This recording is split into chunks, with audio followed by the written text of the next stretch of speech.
Hello, my name is Megan Beyer, and here I will review and complete an analysis of an article titled A Novel Criterion for Identifying Metabolically Obese but Normal Weight Individuals Using the Product of Triglycerides and Glucose. This research was a cohort study that was completed in Korea through the Korean National Health and Nutrition Examination Survey. This study included 7,541 participants who had a BMI of greater than or equal to 18.5 to less than 25. The participants were also non-diabetic, without malignancy, without chronic liver disease, had renal sufficiency, not pregnant, and those with sufficient data for the variables of the study. From the typical dose-response relationship between BMI and metabolic disturbances. The idea of metabolically obese, normal weight individuals was first proposed 30 years ago. These individuals have characteristics including increased levels of adiposity and insulin resistance, and high susceptibility of diabetes mellitus type 2 and cardiovascular disease, but an accepted diagnostic criterion is currently lacking. The scientific question the investigators are able to understand was to determine the usefulness of the cutoff value of the TYG index to classify these metabolically obese, normal weight individuals. Currently, there is generally not a consensus on the definition of metabolically obese, normal weight because measuring the degree of insulin resistance or adiposity is not widely accepted. Therefore, this study was aimed to determine if TYG levels, triglyceride levels, can be used as a more widely accepted predictor. Triglyceride index was calculated as a natural log of fasting triglyceride times fasting glucose and then divided by 2. The methodology is unable to answer the scientific question in that section. Though, in the results section of the paper, it states that metabolically obese, normal weight individuals were more hypertensive, hyperglycemic, had hyperlipidemia, and insulin resistant. These findings were applied to both men and women.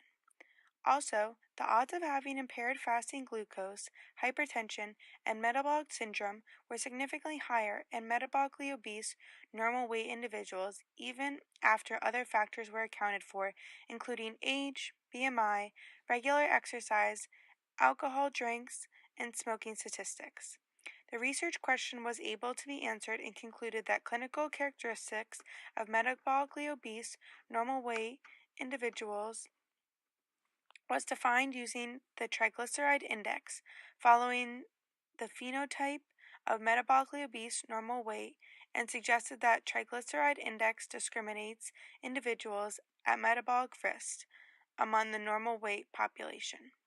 It was able to be concluded that for both men and women, the incidence of diabetes was significantly higher in the metabolically obese normal weight population compared with the metabolically healthy normal weight population, and was more than twofold higher in the metabolically obese normal weight population. This article can be applied to practice in many ways. Although this way of classifying individuals based on their weight may not thought to be fair, it could be thought of as a preventative measure that can be taken. If an individual is diagnosed as metabolically obese, normal weight, it would be helpful to know for therapeutic implications. An individual may express a phenotype of metabolically obese normal weight, but they are shown to have impaired insulin sensitivity, increased visceral adiposity, higher levels of blood pressure, higher lipid profiles, lower levels of physical activity, vascular inflammation, and increased arterial stiffness, cardioid atherosclerosis, higher levels of oxidative stress, unfavorable adipokine profile, and impaired left ventricular function. All of these factors are ones that the individual should be aware of in relation to their current health status. I believe that the findings from this article support the current dietetics practice as they help further categorize how people could receive care in a clinical setting. This classification would establish a diagnosis for metabolically obese, normal weight individuals who are more at risk for other complications such as diabetes and cardiovascular disease. I believe that this would help in a way to prevent these complications, provide education to patients before they find themselves with multiple medical problems at once. A way in which this can be completed is by having blood work done twice a year to check up on a patient's HbA1c levels, for example, to monitor changes in trends. I think overall this diagnostic measure that would be in place would help individuals be more aware of their health and keep them less in the dark about what is going on. The areas that the authors have improved upon to strengthen this article were to explore whether metabolically obese, normal weight individuals defined using the triglyceride criterion also have a higher risk of cardiovascular disease or mortality. To look at these outcomes, it would be necessary to complete a longitudinal study to follow the patients over time to determine their outcomes. Secondly, the Chuang Metabolic Disease Cohort, known as the CMC, was used to assess the prediction for the incidence of diabetes by the triglyceride criterion, which only used middle-aged or elderly participants which were over the age of 40. Therefore, this limited the interpretation of the data in younger individuals. Additionally, this study was completed in Korea, and the applicability and the use of the triglyceride criterion were only used in that ethnic setting. If further studies were completed in other countries, it would be important to look at the applicability and use of the triglyceride index specific to that population that is being studied. A flaw that I noticed in the research was that in this study it did not explain in enough detail why the triglyceride index should be used and why other methods were not appropriate. It was difficult to understand where this index originated, and it would have helped the reader to understand this through the purpose. The conflicts of interest that could have existed in the article was the source of funding from the Department of Internal Medicine from the Catholic University of Korea.